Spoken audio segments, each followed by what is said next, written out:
رزق دراصل رب العالمین ہی دیتا ہے، ہمیں بھی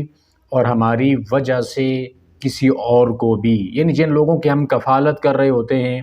ہم یہ سمجھتے ہیں کہ ہم اتنے بندوں کا خرچہ اٹھا رہے ہیں، ان کی کفالت کر رہے ہیں، ان تک کھانا پینا پہنچا رہے ہیں، یہ ہم نہیں پہنچا رہے، رب العالمین ہی ان کو دے رہا ہے، بس ہمارے ہاتھوں سے گزار کر ان تک پہنچانا یہ رب العالمین نے لکھا ہوا ہوتا ہے۔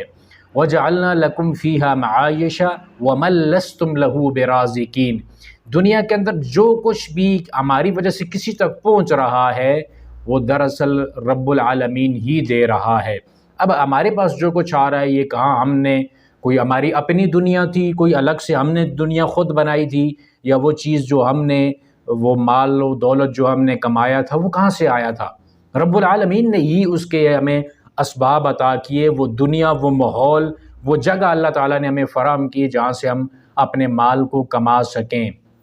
تو ہم نے کمایا بھی رب العالمین کی مدد سے ہے، وہ ہمارے تک پہنچا ہے تو رب العالمین کی مدد سے پہنچا ہے، ہمارے نصیبے میں رب نے لکھا ہوا تھا۔ اور جو کچھ مال انسان کے پاس آتا ہے نا، وہ سارے کا سارا اس کا اپنا ہوتا ہی نہیں ہے، اس کے اندر بہت سارے لوگوں کا نصیب اس کے اندر لکھا ہوا ہوتا ہے، اس کے ساتھ جڑا ہوا ہوتا ہے، اس کے ذریعے ان لوگوں تک وہ چیز پہنچ رہی ہوتی ہے۔ بندہ سمجھتا ہے کہ میں یہ کام کر رہا ہوں، تو وہ کچھ بھی نہیں کر رہا، تدبیریں تیرا رب کر رہا ہے، رزق کی تقسیم کا جو سلسلہ ہے نا اس نے خود بنایا ہے، رزق اس کے ہاتھ میں ہے، جیسے چاہے کسی تک پہنچا دے، یہ اس رب العالمین کی ادا ہے۔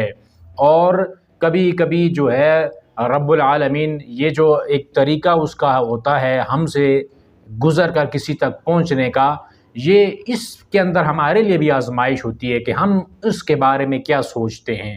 کہ ہم کسی کو کچھ دے رہے ہیں یا رب العالمین نے ہمیں ایک ذریعہ بنا رکھا ہے کہ ہم سے پہنچ کر یہ چیز دوسرے تک جائے۔ تو اپنی سوچ کو مثبت طرف لے کے جائیں اور سیدھا سوچیں، اور یہ مت سمجھیے کہ آپ اگر کسی بندے کو کچھ نہیں دیں گے، کوئی بھی چیز کھانے پینے کی یا جو خرچہ پانی ہے اس تک آپ نہیں پہنچائیں گے تو وہ بھوکا مر جائے گا، یہ سوچ ہونی ہی نہیں چاہیے۔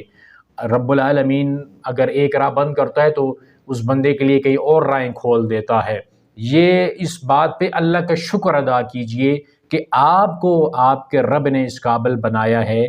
کہ آپ کو ایک ذریعہ بنا کر کئی اور لوگوں کو اللہ رب العالمین رزق اور روزی فراہم کر رہا ہے، اس پہ مالک کا شکریہ ادا کرنا چاہیے۔ الحمدللہ علی ذالک۔